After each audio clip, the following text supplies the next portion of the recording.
janda seksi perenggut nyawa berondong. Di desa terpencil bernama Cibayong, ada satu rumah yang selalu membuat warga menggigil setiap kali melewatinya. Rumah itu tidak terlalu besar, tapi bentuknya tua, kusam, dan seperti diselimuti bayangan yang tidak pernah pergi meskipun matahari terik sekalipun. Gentengnya hitam mengilap seolah basah setiap hari. Padahal desa itu jarang hujan. Rumah itu milik seorang perempuan bernama Laraseng, seorang janda muda yang kecantikannya begitu aneh. Cantik tapi dingin, menggoda tapi berbahaya. Warga desa tidak pernah melihatnya beraktivitas di siang hari.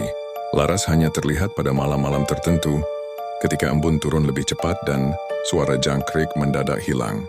Seperti tercekik, sesuatu yang tak kasat mata. Bahkan para ibu-ibu pun sepakat, cantik macam apa yang kulitnya selalu pucat mulus tanpa kena matahari. Itu bukan kecantikan wajar. Tetapi para pemuda, mereka tidak percaya cerita-cerita itu. Bahkan beberapa menganggapnya hanya gosip kampung. Mereka salah besar. Berondong pertama, Wira. Wira adalah pemuda kota yang sedang pulang kampung ke rumah neneknya. Usianya baru 20 tahun. Wajahnya lumayan tampan, selalu percaya diri, dan merasa dirinya bisa menaklukkan perempuan manapun. Malam itu dia lewat depan rumah Laras setelah nongkrong dengan teman-temannya. Di teras rumah itu berdiri seorang perempuan dengan gaun tipis berwarna gelap, rambut panjang tergerai hingga pinggang. Wajahnya samar tertutup bayangan, namun sepasang mata yang bercahaya lembut tampak memerhatikannya. "Mas, sendirian?" Suaranya halus yang seperti bisikan yang mengusap telinga. Wira berhenti. Bulu tengkuknya meremang, tapi tubuhnya seperti tidak bisa menolak. Iya," jawab Wira. Laras tersenyum. Bibirnya merah basah seperti baru mencicipi buah delima. "Ayo masuk sebentar. Sepertinya Mas capek. Sini, biar aku buatkan minum." Wira melangkah masuk ke rumah itu tanpa pikir panjang. Pintu tertutup pelan di belakangnya. Dari luar rumah itu tampak gelap seperti biasanya, namun dari celah jendela, ada bayangan bergerak cepat di dalamnya. Dan kemudian hening. Paginya Wira ditemukan warga di tepi sungai dekat jembatan. Yeri sudah tidak bernyawa. Kulitnya keriput seperti lelaki tua 90 tahun. Rambutnya memutih. Matanya kosong menatap langit. Tidak ada luka, tidak ada darah, hanya tubuh tanpa jiwa. Nenek Wira menjerit meraung dan warga kembali fobia pada rumah itu. Pemuda kedua, Dimas, sang sok jagoan. Dimas dikenal sebagai tukang tebar pesona dimanapun berada. Setelah mendengar cerita tentang janda berbahaya itu, dia malah tertawa dan berkata, "Hantu apaan? Paling juga cuma ibu-ibu kesepian. Gua yang urus." Teman-temannya melarang, tapi Dimas justru datang ke rumah itu malam-malam, mengetuk pintunya 3 kali. Tok, tok, tok. Pintu terbuka sendiri. Tidak ada siapa-siapa. "Wah, efek horor nih," ejek Dimas sambil masuk. Aroma melati langsung menyergap keras, terlalu keras. Seperti sekarung penuh bunga yang membusuk. Udara di dalam rumah begitu dingin seperti ruang mayat. "Mas Dimas," suara Laras terdengar dari arah lorong. Dimas menoleh. Laras berjalan pelan mendekatinya. Gaunnya bergoyang lembut seperti diseret angin yang tidak ada. Tatapannya tajam, tapi bibirnya tersenyum lembut. "Mas, karyaku." Dimas terpesona seketika. Jantungnya berdetak kencang. Ia mencoba mendekat. Tiba-tiba gelap. Semua lampu mati. Dimas merasa ada tangan halus menyentuh wajahnya. Lalu memegang lehernya. Lalu menggenggam dadanya dengan dingin tidak wajar. "Terima kasih sudah datang, Mas." Bisikan itu berubah berat, serak, dan dingin. "Aku lapar." Dimas ingin berteriak, tapi suaranya tercekat. Sesuatu seperti asap dingin menyerap keluar dari tubuhnya, membuatnya lemas seketika seperti habis ditarik dari dalam. Ia ditemukan 2 hari kemudian, masih hidup, tapi matanya kosong seperti orang kehilangan akal. Setiap kali ditanya apa yang ia lihat, ia hanya menjawab, "Dia bukan manusia." Wajahnya berubah, matanya hitam semua, mulutnya terlalu besar. Asal-usul Laras. Dulu Laras adalah perempuan biasa yang hidup bahagia dengan suaminya, seorang lelaki muda tampan bernama Bagas. Rumah tangga mereka menjadi buah bibir karena kecocokan mereka. Namun kebahagiaan itu retak ketika Bagas ketahuan berselingkuh dengan perempuan lain. Suatu malam Laras memergoki, suaminya pulang dalam keadaan mabuk dan bercumbu dengan selingkuhannya di depan rumah. Laras sangat hancur, marah, dan merasa dikhianati. Dalam keputusasaan, ia melakukan hal terlarang, memanggil sesuatu dari dunia gelap now dengan ritual kuno yang diwariskan keluarganya. Ritual itu meminta tumbal, jiwa seseorang yang dicintai.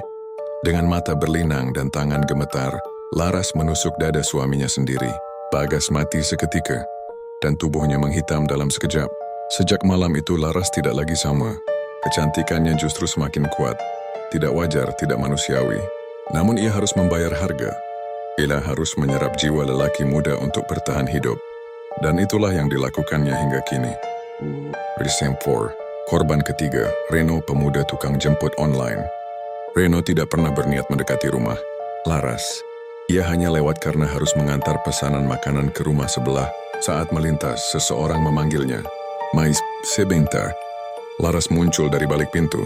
Malam itu angin berhenti berhembus. Semua suara serangga lenyap. Aku kedinginan. Boleh ditemani sebentar? Reno menelan ludah. Maaf Bu, saya kerja. Kamu tidak mau masuk?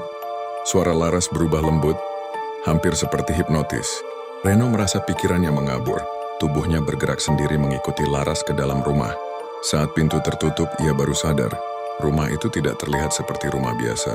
Dindingnya retak seperti kulit kering. Lantainya bergetar halus. Dan dari atap terdengar suara seret seperti binatang merayap. Ketika ia menoleh, wajah Laras sudah sangat dekat. Terlalu dekat. Terlalu berubah. Kulitnya pucat transparan. Matanya hitam legam tanpa putih. Mulutnya terbuka lebar, jauh lebih besar dari manusia.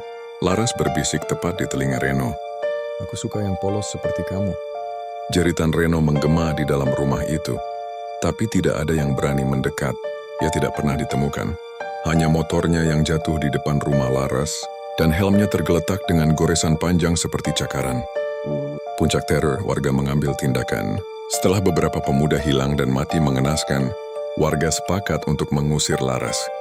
Namun setiap kali mereka mendatangi rumah itu, rumahnya selalu gelap dan sunyi seperti tidak ditinggali. Kecuali satu hal, aroma melati yang semakin kuat setiap hari. Akhirnya seorang dukun tua didatangkan. Ia berjalan mendekat ke rumah itu dengan membawa dupa dan kain kuning. Saat ia berdiri di depan pintu rumah Laras, pintu itu terbuka sendiri. Dan di dalam lorong gelap itu, Laras berdiri. Namun wajahnya sama sekali bukan wajah manusia. Dukun itu mundur gemetar. Itu bukan arwah. Itu bukan hantu. Itu pemakan jiwa. Warga panik dan mundur. Laras tersenyum mengerikan. Apa kalian pikir kalian bisa menghentikanku? Rumah itu bergetar, seolah ada sesuatu raksasa hidup di dalamnya. Dukun jatuh tersungkur ketakutan. Laras melangkah keluar, tubuhnya berubah semakin gelap, semakin panjang, semakin tidak menyerupai perempuan. Brondong selalu datang padaku, bisiknya sambil menatap warga. Dan aku akan terus memanggil mereka. Malam itu, warga melarikan diri dari halaman rumahnya. Mereka tidak pernah lagi berani mendekat. Nalmim, peringatan yang tak pernah didengar.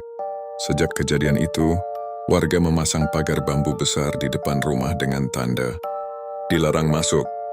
Janda pemangsa jiwa, tapi setiap pagi pagar itu selalu hilang, digantikan bunga melati segar. Dan setiap malam, dari balik jendela rumah itu, terlihat bayangan seorang perempuan cantik duduk sambil menyisir rambutnya, sambil memanggil lembut, "Mas, sendirian, masuklah sebentar." Seolah menunggu korban baru, terutama para brondong yang mudah tergoda. Dan hingga hari ini, rumah itu masih belum tersentuh, karena janda itu tidak mati. Ia hanya lapar dan menunggu.